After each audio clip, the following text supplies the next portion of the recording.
This is National Native News. I'm Antonia Gonzalez. Last November, a stranded humpback whale near Yachats had to be euthanized after rescue efforts to put the 10-ton, 28-foot-long mammal back into the ocean failed. As Brian Bull of Buffalo's Fire reports, what followed became a meaningful collaboration between the Confederated Tribes of Siletz Indians and a team from Oregon State University.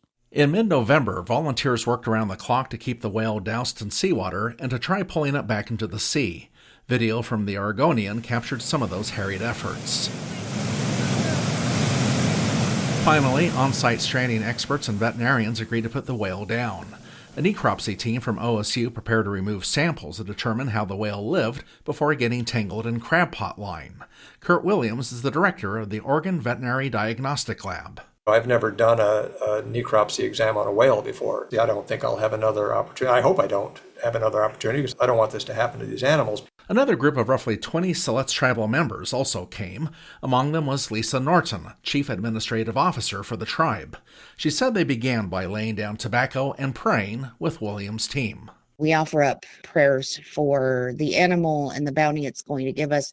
People kind of did their own thing. They prayed in whatever way was comfortable for them, but we just spent some time taking in the enormity of the task. There's been a historic tension between tribes and scholars, often due to academic institutions pillaging remains and artifacts from native burial mounds and village sites. But these two groups, standing side by side with the whale, worked in tandem, conferring with each other as they worked against the incoming tide and pending sunset. Again, Lisa Norton and Kurt Williams. We were able to get them to get more specimens than they would have otherwise.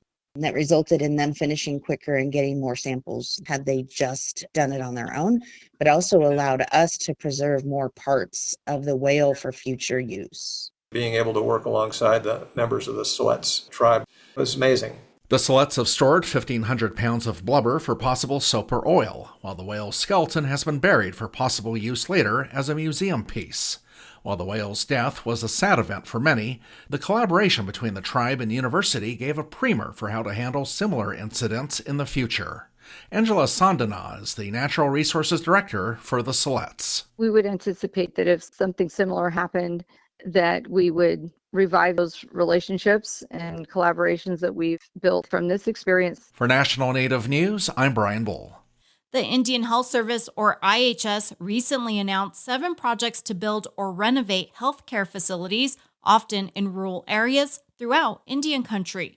As KJZZ's Gabriel Pietrozio reports, one of those beneficiaries will be Arizona's Ak-Chin Indian community. The tribe's chairman, Gabriel Lopez, is grateful. Currently, we have a satellite facility, which is 2,000 square feet. It's a triple white trailer with minimal services. Health and Human Services Secretary Robert F. Kennedy Jr. met with the Ak-Chin Indian community in November. After that visit, he made a social media post with Lopez. The elders in the community have to drive 60 to 80 miles to get decent care, and they have to go through Maricopa County with all the traffic. So it's an inconvenience, and it can be a lethal inconvenience. Ak-Chin will construct a 60,000 square foot facility and lease it at no cost to IHS for 2 decades. In exchange, the agency will lobby Congress on behalf of the tribe for federal funding to staff and maintain the building. In a roundabout way, we're looking at maybe about 2 years to be up and running. I'm Gabriel Pietrozio. And I'm Antonia Gonzalez.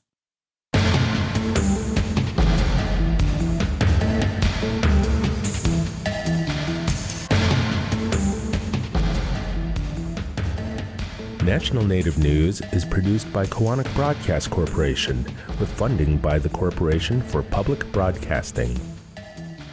Support for law and justice-related programming provided by Hobbs, Strauss, Dean & Walker, LLP, a national law firm dedicated to promoting and defending tribal rights for over 40 years. More information available at hobbsstrauss.com.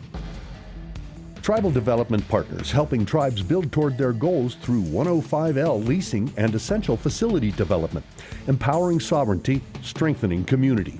More at tribaldevpartners.com, proud supporters of this show.